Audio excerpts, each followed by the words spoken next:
Ladies and gentlemen, boys and girls, children of all ages, welcome to another episode of the Iron Life Podcast, the first episode of 2024. So first, let me wish you guys a very happy new year. Wish you guys nothing but the best this year.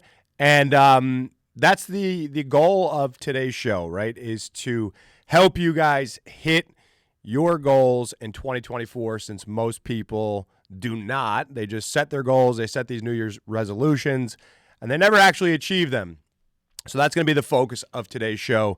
But first and foremost, I saw that a lot of new 5-star reviews came in, so I just want to say thank you guys for taking the time to do that. It's one of the best ways for us to grow the show and spread the message and reach more people. So thank you guys for taking the time to do that. And yeah, let's kick this show off. And here's the deal.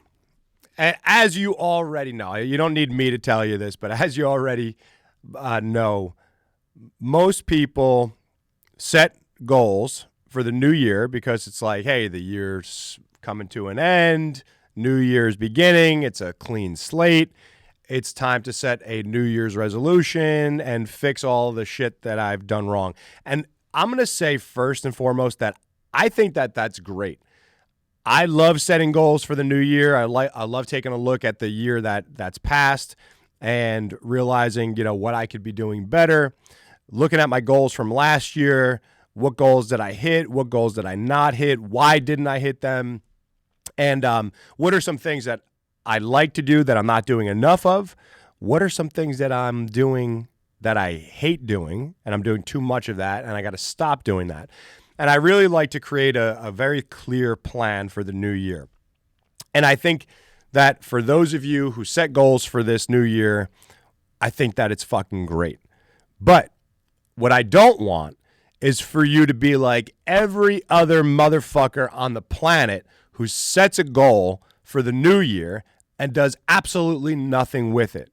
Or you set a goal, you start making some progress, you work on that goal for a little bit, but then you fall off.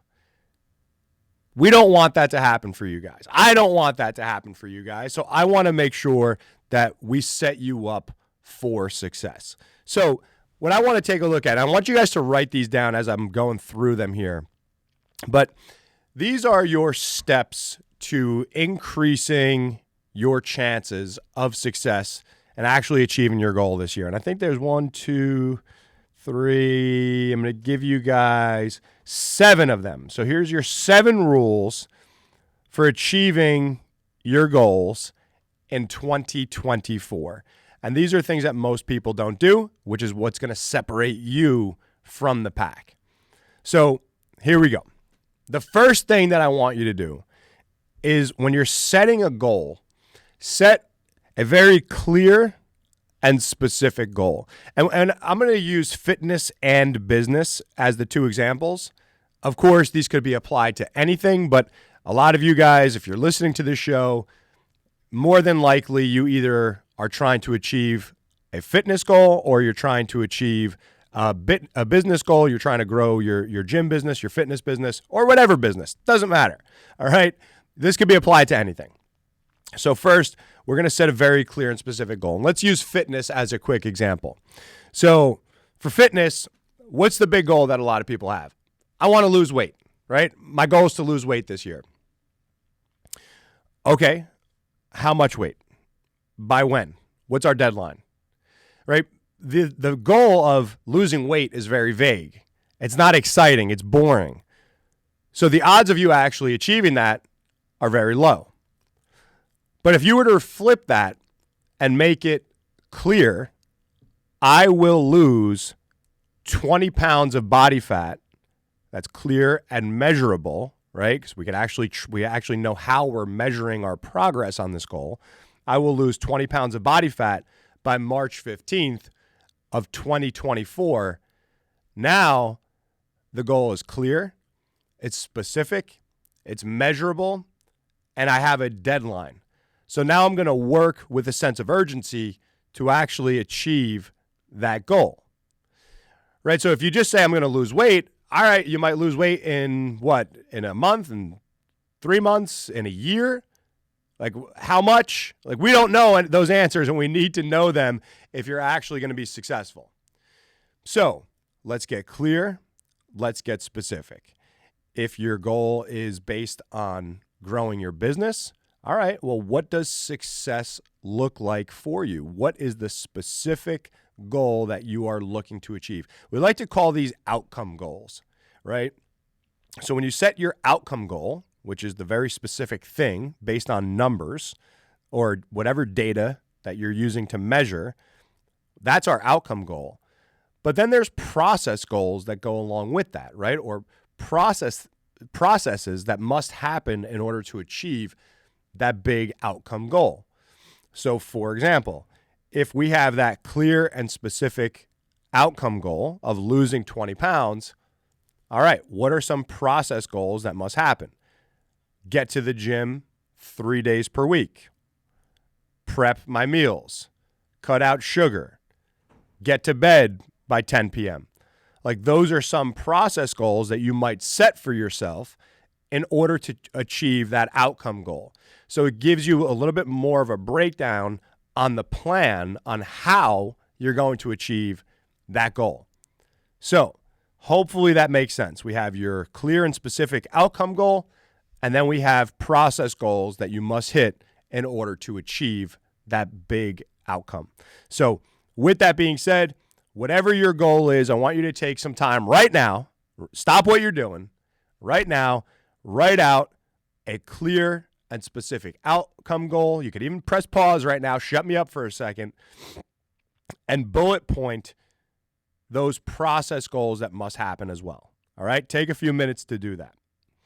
That right there is going to set you apart from probably 99% of people. So make sure that you fucking do it. The second step here, you must determine why achieving this goal matters. Why the fuck does it matter?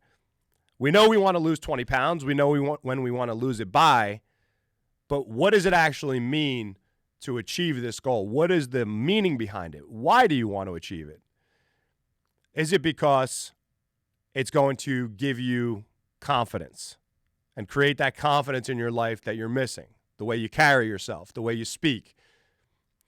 Is it going to help improve your relationship? Does your sex life get better? Does your relationship get better because you feel better about yourself? Does your relationships with your kids improve because you have more energy and you have that newfound confidence, the ability to get down onto the floor and play with them?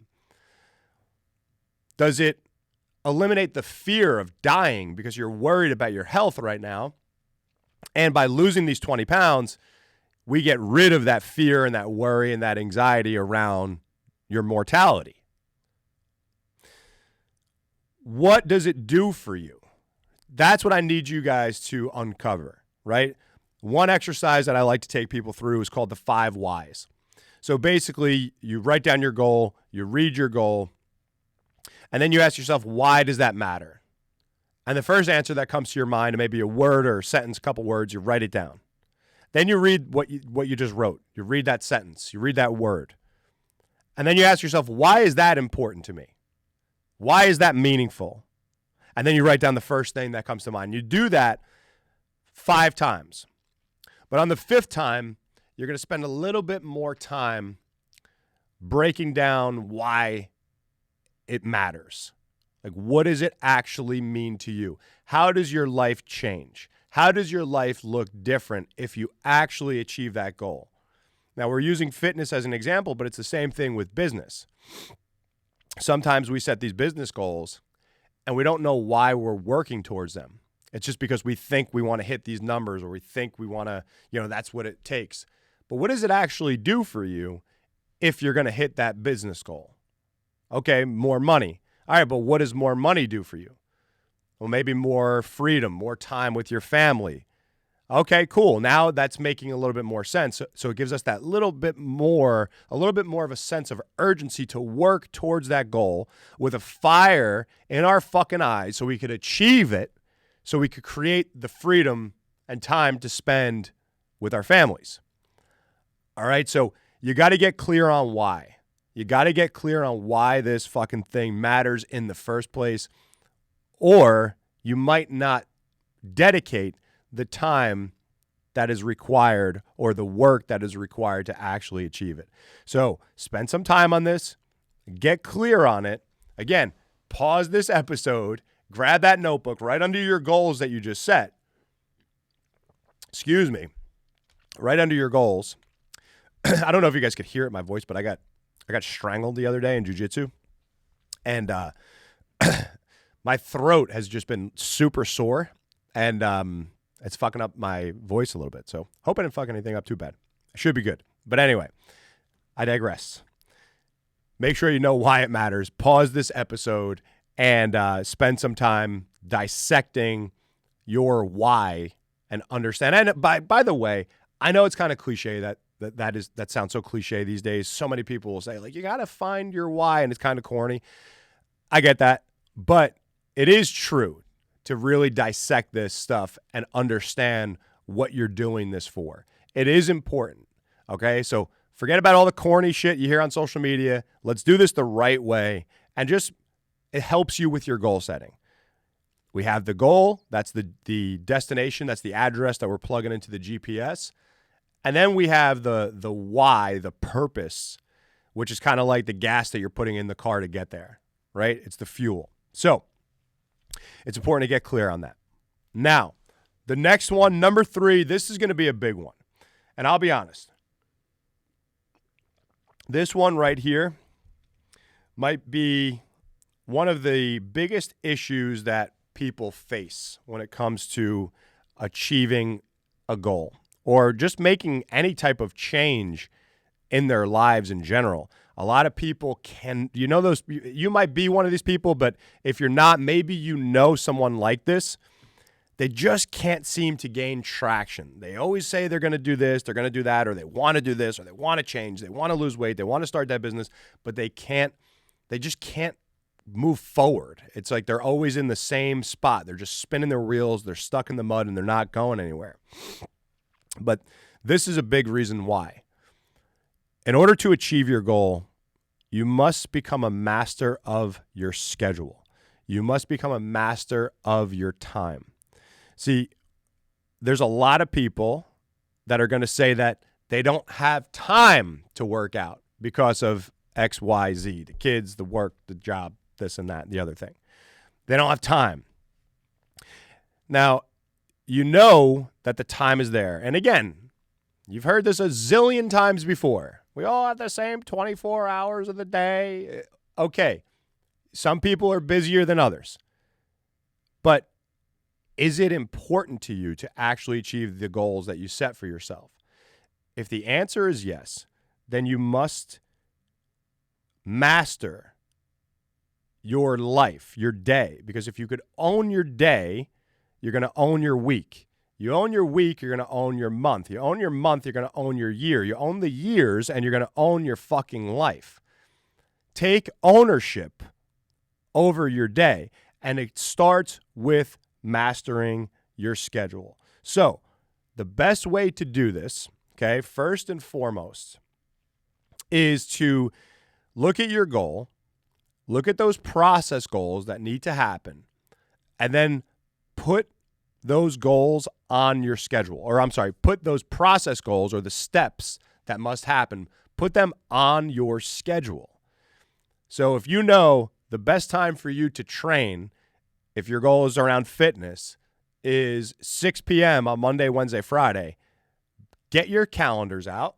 Whatever. I'm a fucking meathead and I like pen and paper. So my calendar is old school. But if you want to plug it into your computer, you like to use Google Calendar, by all means, do what works for you. But write down the time, the day that you're going to go to the gym, the time, the day, and the place that you're going to go food shopping, the time and day that you're going to do your meal prep, the time that you will wake up without hitting snooze, the time that you will get to bed. You're not going to just say, oh, one more episode on Netflix, or I'm just going to do another 10 minutes. No. Set the time, and then here's the trick. Honor your fucking commitments. Honor your commitments. If you're going to make this a commitment, if you want to achieve the goal, then you need to honor the commitment. which is why understanding the why, the purpose behind all this is so important, because then you could ask yourself, is another 30 minutes of some bullshit Netflix episode or another 20 minutes of watching YouTube or scrolling through social media, is that going to benefit you? Is that going to help you achieve that purpose?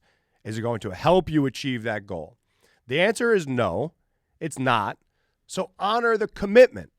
Just honor your schedule. You got to get really clear, guys.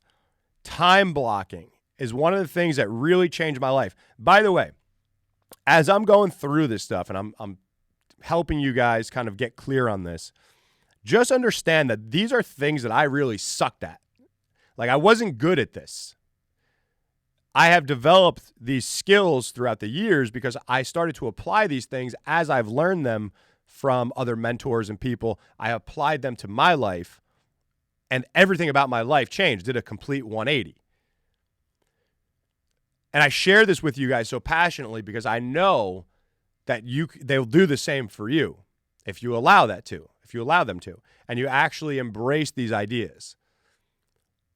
But if you don't do anything, you just listen to this episode, you don't take action on anything, then yeah, this is probably just going to be another year, and your health will be worse a year from now, and your business will either be worse or won't go anywhere, and I don't want that for you. You're listening to the show for a reason. Take fucking action. Master your schedule. Create time blocks. Don't allow distractions. Don't allow other people to distract you from your mission. Now, when I say that, okay, mastering your schedule will also involve honoring or time blocking when you check your phone, when I check my text messages, if I take a phone call, it's a scheduled phone call, unless it's a close friend or a family member. If I'm not busy, I'll take the phone call. But if I'm busy, I'll get back to them. I don't just randomly check my text messages. I do not just randomly check my emails. I don't just randomly check social media. Now, I'm a human being. Sometimes I catch myself getting sucked into bad habits. Once in a while I do, but then I fucking stop myself. I catch it, and I'm aware enough to know, okay, I'm wasting fucking time. Stop. Get back on track. Okay? So that's going to happen once in a while because these fucking things, these phones are created to be incredibly addictive. They want you scrolling all fucking day. So take back your freedom and your time by setting boundaries around these things, right? So figure out your biggest time sucks. Things that maybe you need to do, like you need to check email maybe. So if you need to do that at designated times and put a friggin' window on it. Put a timeline on it. So I'm going to be on checking my email for 15 minutes or 10 minutes and responding to emails. Same thing with your text messages. And do that throughout the day, once or twice or maybe 3 times if you have to. But then you have those periodic check-ins so it gets done, but you're not wasting time doing it. And I can't tell you how much, guys, that is going to buy back so much time, because that's where most of us waste our time, scrolling through our phones, texting and taking random calls, letting people distract us, and allowing all the nonsense and the noise out there to distract us from our goals and from our overall vision and mission in life. So get really, really good at mastering your schedule, and that is going to really open up a lot of time that you don't think that you have. Believe me, the time is there.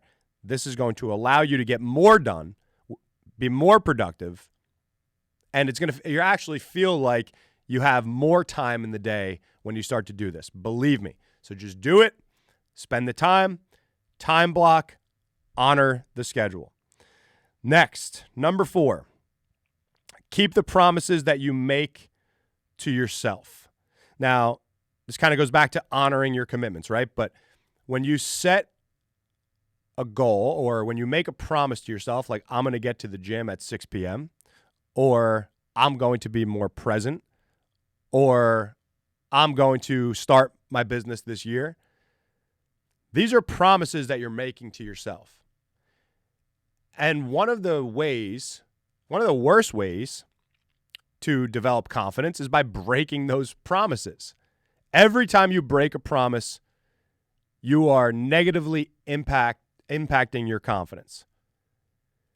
On the flip side, every time you honor the promise, you keep a promise that you make to yourself, that's stacking a win towards your confidence and towards becoming the person that you're saying you will become. Right? So it's as simple as that. Like, once you have something that you say you're going to do, and we stack a little win in that win column, we put that W, that check mark in that win column towards that thing. Okay, that win is going to validate your ability to actually do it. But if you don't, it's kind of validating that old story. You see, when I say story, we all have these stories about ourselves. We have these self-limiting beliefs and the stories that we tell ourselves in our own mind of who we are, what we're capable of or what we're not capable of, what we could achieve or what we can't achieve, and why we can't achieve it, because I've always been fat, so I can't lose weight. I've always been poor. My family's always been poor, so I will always be poor. If that's the story that you're telling yourself, then that is how your subconscious mind is going to be programmed.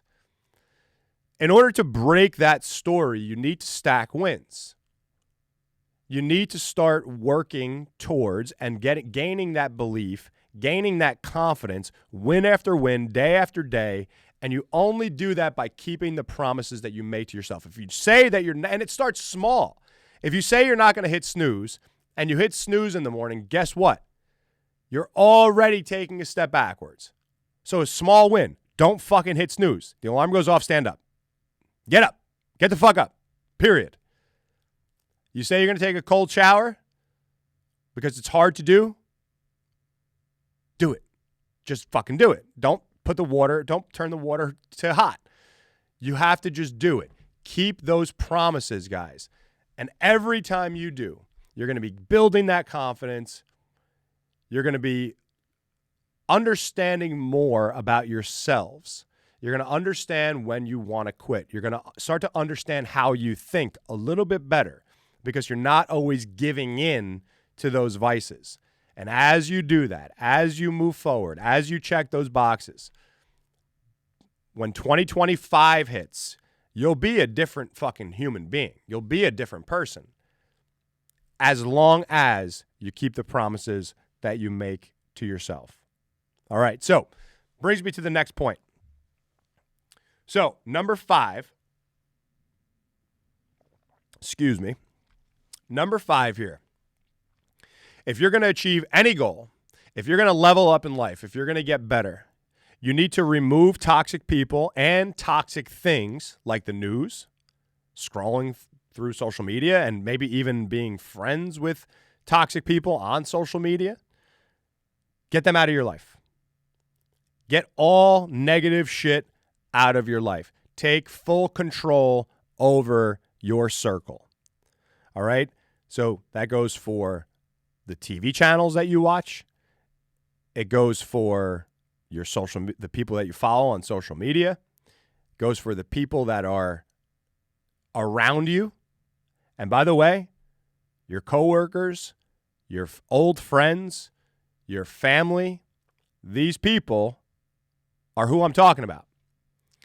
Now, I know you might be thinking, dude, I've been friends with this guy for 30 years. Do you actually enjoy spending time with them? No. Are they always complaining? Are they lifting you up?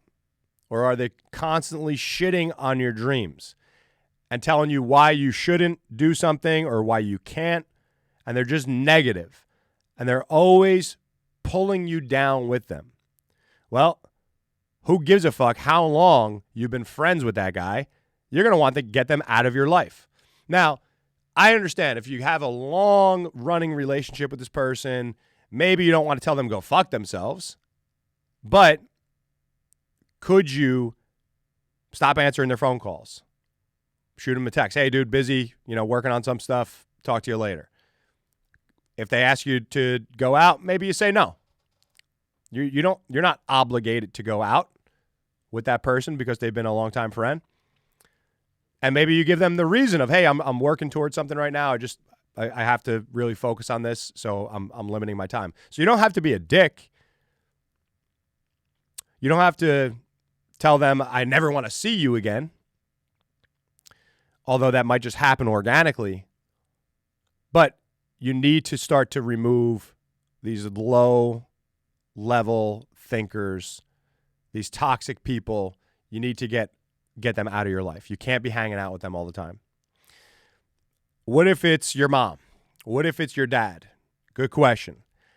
I'll tell you guys that before my dad passed away, okay, me and my dad, we always, especially for once my brother's drug addiction was really surfaced and it started to create a very toxic home environment, me and my dad butted heads all the time. We would always argue because I thought that he should be handling the situation with my brother one way.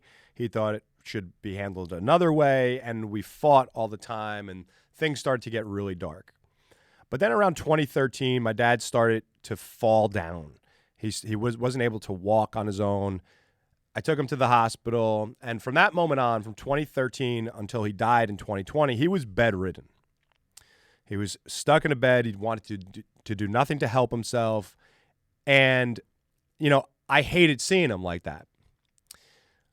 But I knew that, okay, I'm not just going to leave him in a bed by himself. My brother's on drugs. Him and my mom split.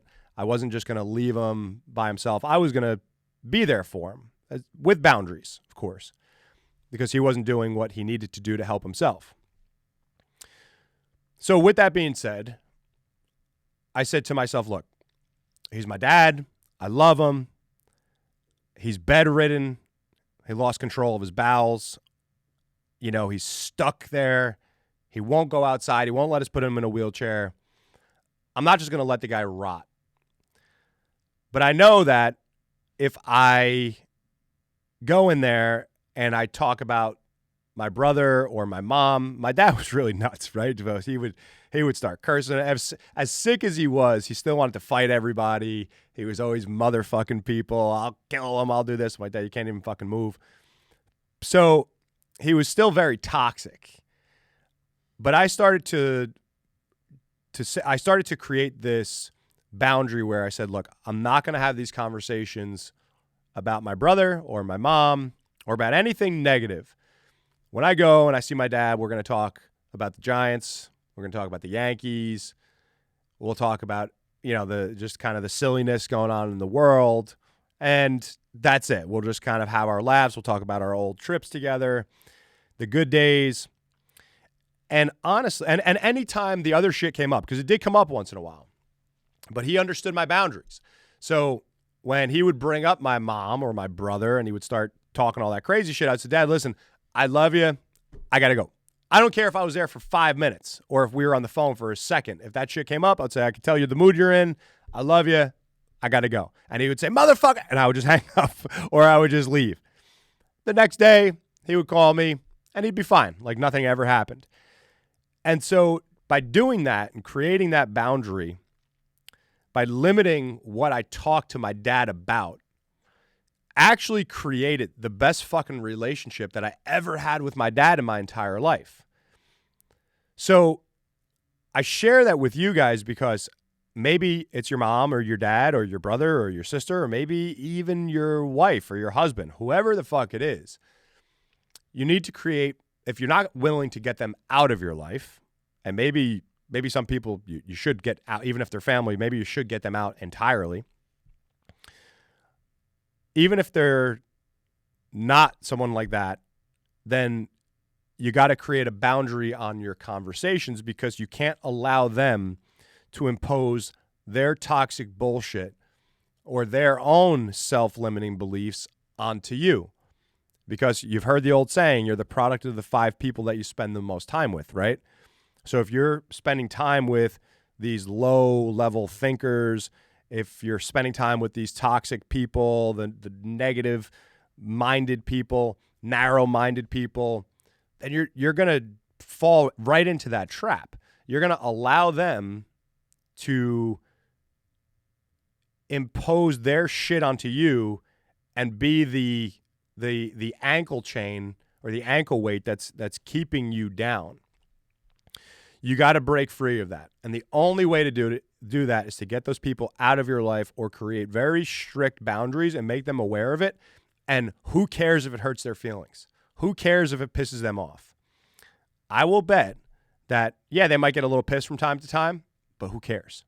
You got to keep your focus on your life and on your vision. And just like with my dad, there's a chance that your relationship actually improves with the people that you love, like a mom or a dad, because now you're not fighting all the time. You're just talking about the shit that actually you guys are aligned with or you agree on, even if that's not much. Maybe it's just a sports conversation. It could be very surface level stuff. And that's what I did with my dad.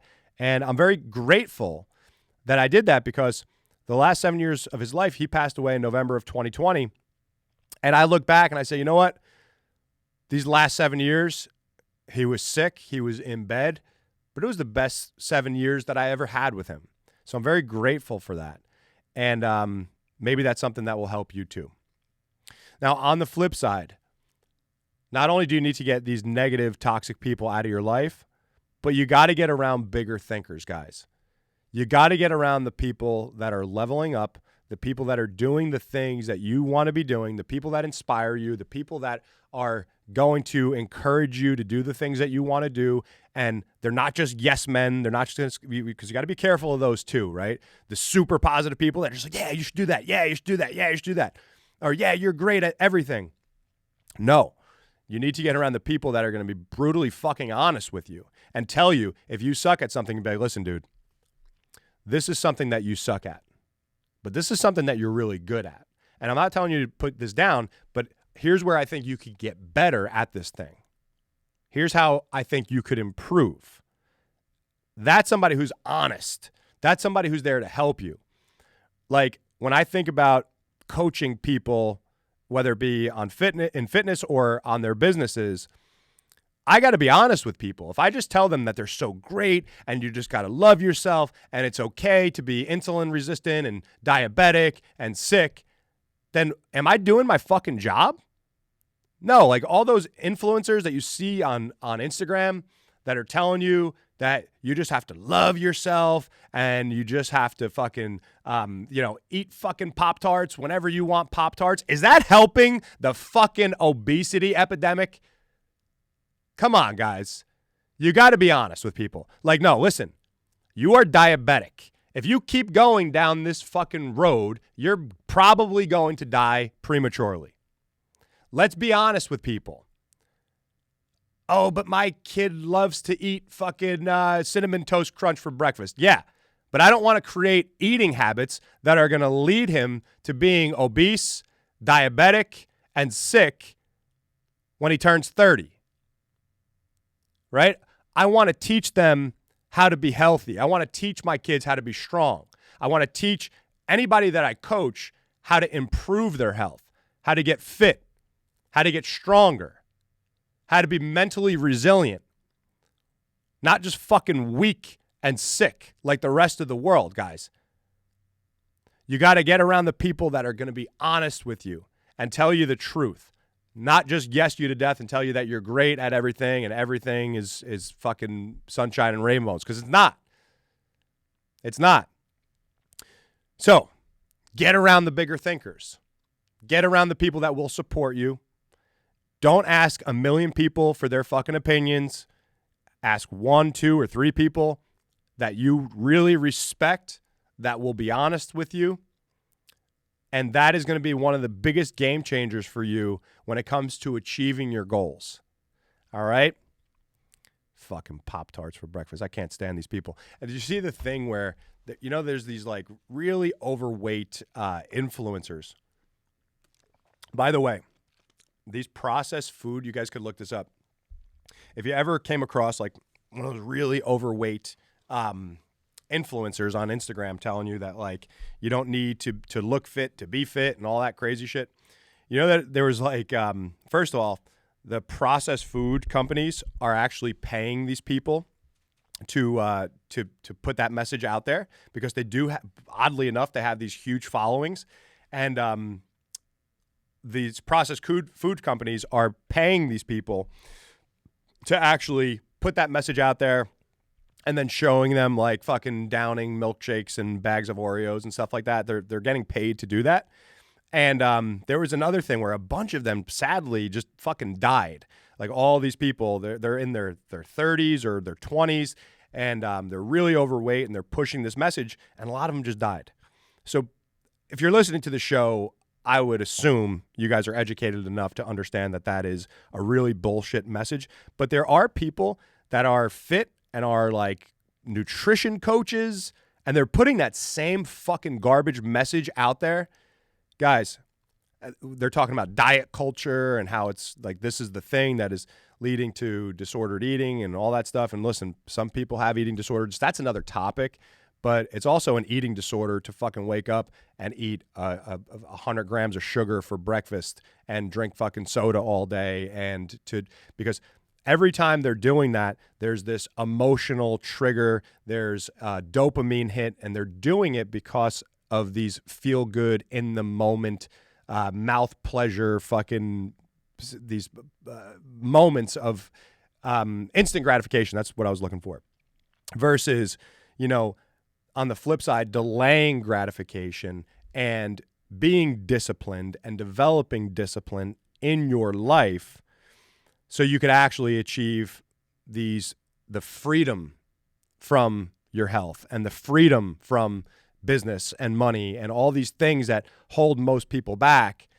It's just because you don't have the discipline to stick to the plan and to do the work that you don't want to do when you don't feel like doing it. If you could do the work, no matter what your emotional state, then you're going to succeed. Okay, so anyway, got a little sidetracked there. But number 6, okay? Number 6, if you're going to be successful in 2024 and you're going to achieve your goal, you need to audit your day, okay? You need to take note of where you're wasting your time. We talked about this earlier with time blocking, but you need to look at and be honest with yourself. Where are my biggest time sucks?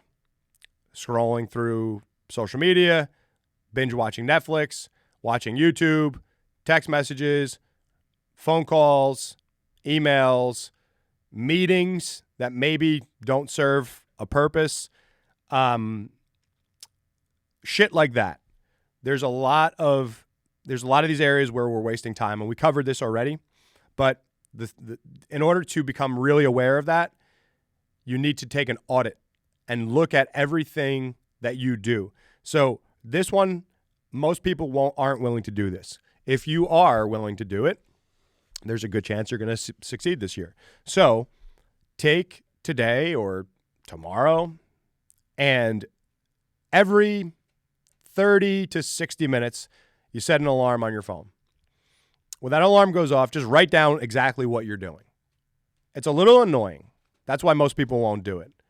But if you actually do, you're going to see some holes on how to buy back some of your time.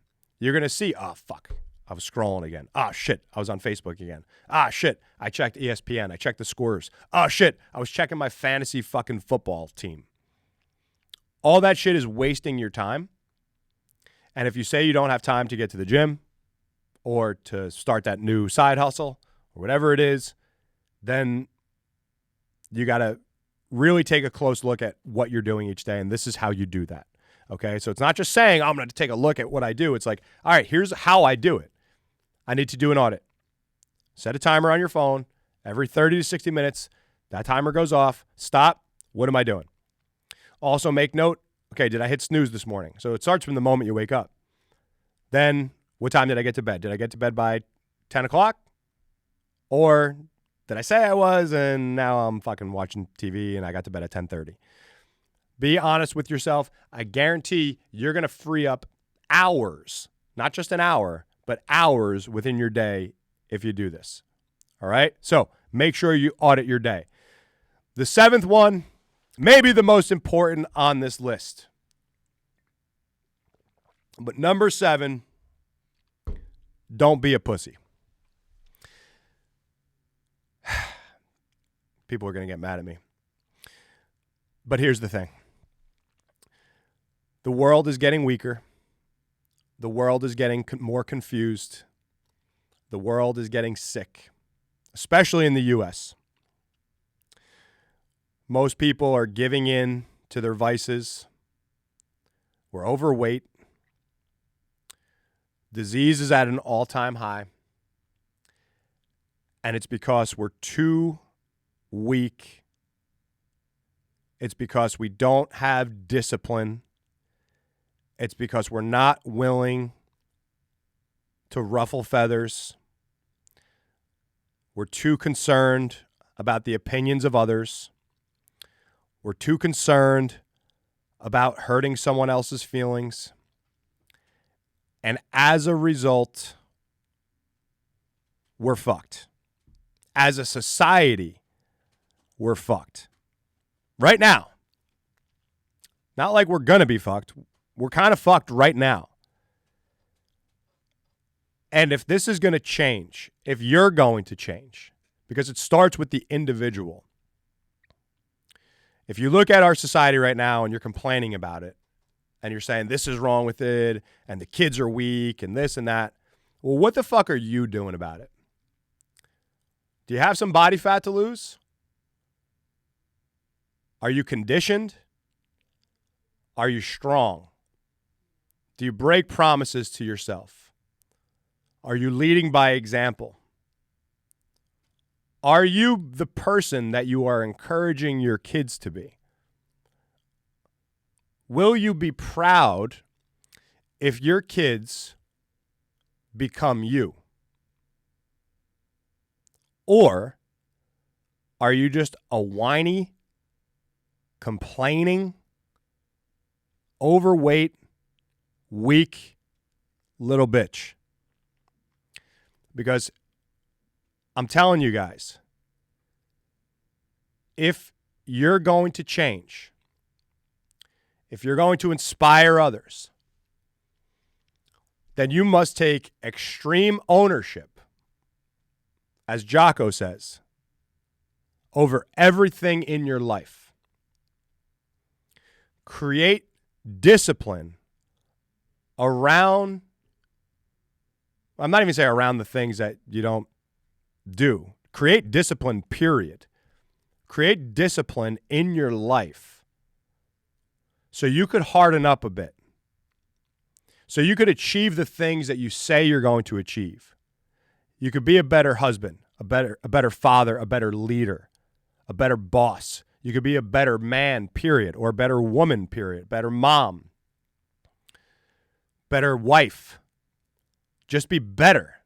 We could all get better, myself included, guys. I'm talking to myself as I talk to you guys out of love.